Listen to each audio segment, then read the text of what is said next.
Welcome to Marlborough flower. This is the first motif of the second set of patterns for Spirit of Flora. And again, I've got 3 colourways here, and all of them are made using the colour pack, the yarn pack for Spirit of Flora, if you've purchased that. They're just used in different orders, so if you're brave and go rogue on the colour orders, this is what you can achieve.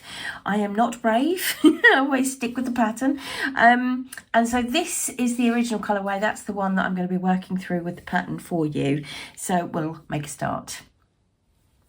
Okay, if you look right at the centre of the Marlborough flower, you will see we've got this sort of 2 colour centre going on. This is what it sort of looks like in isolation, and how we're going to achieve this kind of nice, neat colour change. If you look along the top, you will see that the stitches, all the colours line up beautifully, when in actual fact, when you make a treble stitch, that's a UK terminology here, when you make a treble stitch, your last stage of the stitch is actually leaning to the left. So in this case, if I look at this light, kind of this blush colour here, the last stage of that stitch is actually this cranberry part that's leaning to the left. So there's a little bit of tricksy working of colour changes here. So I'm going to show you how to do that to get started. Okay, we're starting Marlborough flower, and in fact all of the motifs in this set of patterns with a sort of a neat centre ring made of chains. So this little technique, we have shown you this before, but it is so good, I'm going to show you it again, revisit it, and it's going to make a neat centre without any lumps or bumps. You sometimes get a little bump where the knot is. This is how to avoid that and keep it nice and neat.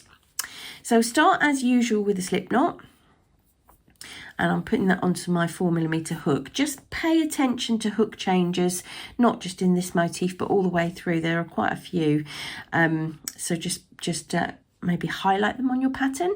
Right, so I'm going to make 4 chain, 1, 2, 3, and 4, and I want to join this little chain into a ring. So I'm going to take my hook and put it into the first chain that I made. Now at the moment, if you look, you'll see that that knot and the tail end is coming to the front of the work and to the front of the hook, and we don't want that. If I join it now, I'm going to get that lump, which will be impossible to hide. So I'm just going to use my thumb to put that tail over the back of the hook and swing it round slightly.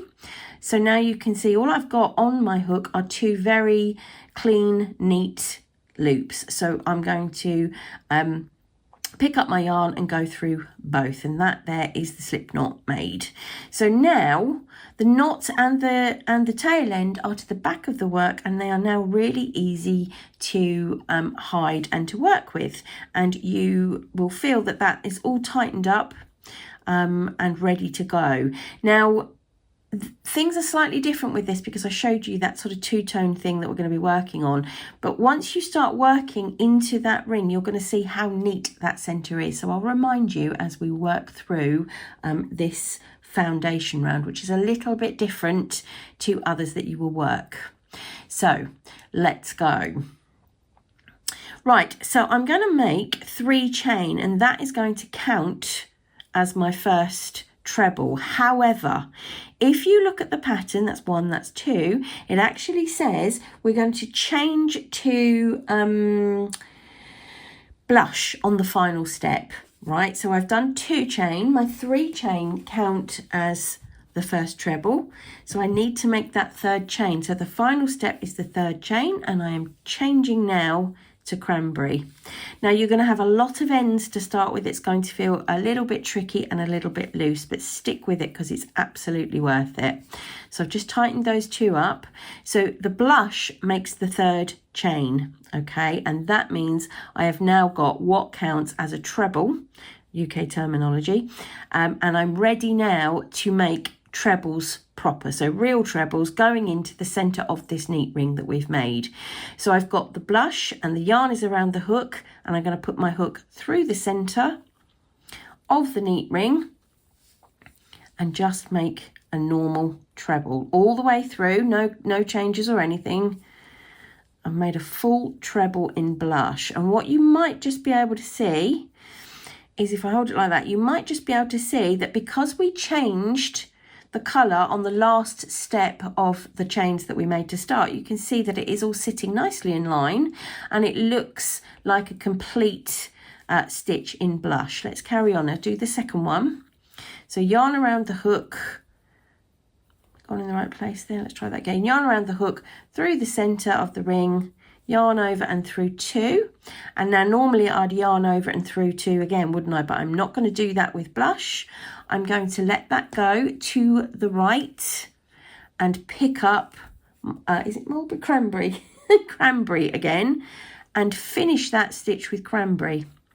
Okay, so you can see now I'm back, I've got cranberry working and it's coming at the top of that stitch, and as soon as I make the next stitch it will lean to the left, that little loop will lean to the left and sit neatly at the top. So let me show you what I mean. So yarn around the hook, into the centre and make my first treble. I'll take that out. Can you see what's happened? That stitch looks entirely cranberry, is entirely cranberry. It's just we have to move that yarn around at unusual times to make the stitches look straight and sit on top of each other. It's just the anatomy of a crochet stitch. That top part leans to the left. So if you want it all to look uniform, you have to end the stitch with the new colour. So let's do it again. Yarn around the hook into the centre, pull it through, yarn over through 2. I'm not going to finish this one with cranberry. I'm going to hold it to the left and pick up blush and finish it with blush. And you can see those two little pairings look absolutely perfect and neat, don't they? So that is how it works all the way through. Let's do it again. Yarn around the hook in blush, through the centre, pull up and through 2, pull up and through 2, because that first stitch is completed in its entirety. The second of the 2 is where we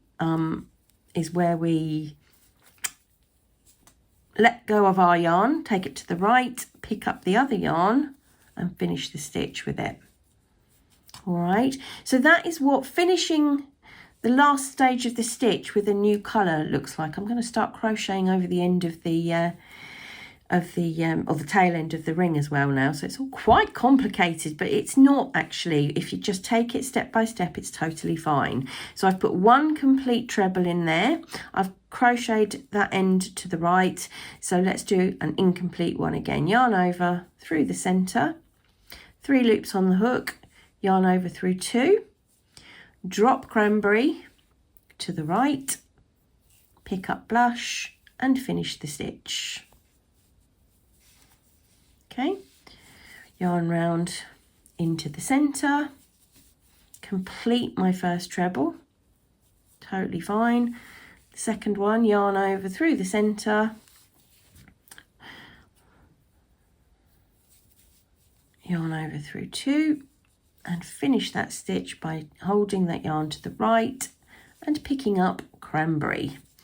All right, so you're going to have 4 sets of 2 all the way around. That's all you're going to do. You're going to go all the way around with that little pattern, filling up that centre ring. And your first treble is complete in the one colour, and your second, you do your last phase in the second colour. And it's all nice and straightforward, and I just want to stay with you till the end because we started with chains and you need to see how to finish. So I'm just completing the fourth set of 2 stitches in blush here. So yarn to the right and pick up cranberry. Okay, now if you look, if I pull that a little apart, you're going to see those starting chains which counted as our first treble. All right, so how I'm going to finish, so I've got one of the cranberry here and I need to just give it its partner, which is what I'm doing now. So that very last cranberry stitch is completed in its entirety. No need to change colour at the end, and I'm going to fasten off by going under the first blush chain that we made, or part of the stitch. The first, you can see the first blush stitch there. So I'm going under there to fasten off.